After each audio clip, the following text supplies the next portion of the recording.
Polisi y'u Rwanda yifashishije drone yataye muri yombi abantu 73 bo mu karere ka Kayonza barimo abatekaga kanyanga ndetse n'abacukuraga amabuye y'agaciro mu buryo butemewe n'amategeko, ndetse inafata kanyanga ndetse n'izindi nzoga zitemewe zizwi ku izina rya magwingi. Ni ibikorwa byakozwe mu minsi 3 kuva ku cyumweru kugera kuri uyu wa kabiri, bikorerwa mu mirenge ya Rwinkwavu, Nyamirama, Rukara, nk'imwe mu mirenge yakunze kurangwamo n'urugomo ndetse n'umutekano muke bitewe n'ibi bikorwa bitemewe n'amategeko. Mu minsi 3 gusa hafashwe abacukura amabuye y'agaciro mu buryo butemewe bazwi nk'imparata 30, barimo 18 bo mu murenge wa Rwinkwavu ndetse na 12 bo mu murenge wa Rukara. Ni mu gihe hafashwe 43 batekaga ndetse bakanacururuza kanyanga mu buryo butemewe n'amategeko, barimo 35 bo mu murenge wa Nyamirama ndetse n'abandi 8 bo mu murenge wa Rwinkwavu. Hafashwe litiro 43 za kanyanga ndetse na litiro 3600 z'inzoga itemewe izwi ku izina rya magwingi. Umuvugizi wa polisi y'u Rwanda mu ntara y'Iburasirazuba, CCP Twizeyimana Hamuduni, yavuze ko hashyizweho imbaraga nyinshi mu kwifashisha ikoranabuhanga rya drone mu gukumira ndetse no kurwanya ibyaha. Yavuze ko zibafasha kugera kure no kureba ahantu hanini hashobora kuba hakorerwa ibyaha, aho ibi birimo gutanga umusaruro.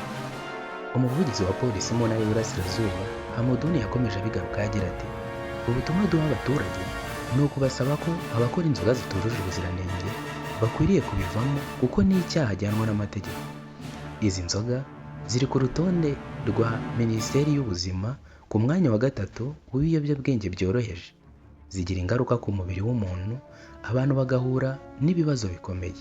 CCP Twizeyimana yakomeje avuga ko ku bijyanye n'amabuye y'agaciro hari abantu benshi bagwirwa n'ibirombe, abandi bakabura ubuzima kuko babikora mu buryo bunyuranyije n'amategeko. Yavuze kandi ko hari ubukangurambaga kuri abo bantu kandi ko hari n'abarimbura amashyamba, bakarimbura insina n'indi myaka y'abaturage ndetse bakangiza n'ibidukikije. CCP Hamuduni yakomeje agaragaza uburyo iki gikorwa cyagenze.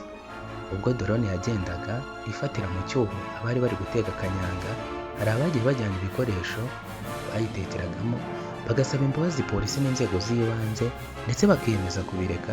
Kugeza ubu 3 nibo bemeye kubireka banasaba imbabazi.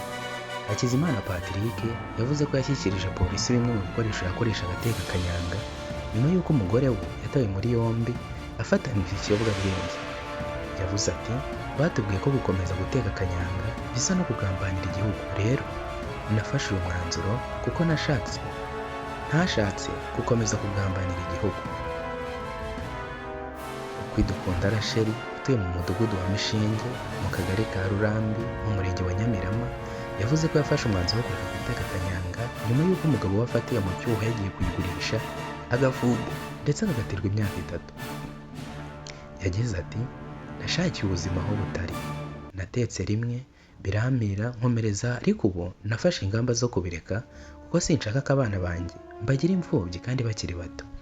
Uwiragiye Manase utuye mu mudugudu wa Rutuga mu kagari ka Rwimishanya mu murenge wa Rukara yavuze ko bishimira iki gikorwa cyo kurwanya abacukura amabuye y'agaciro bakoresheje drone.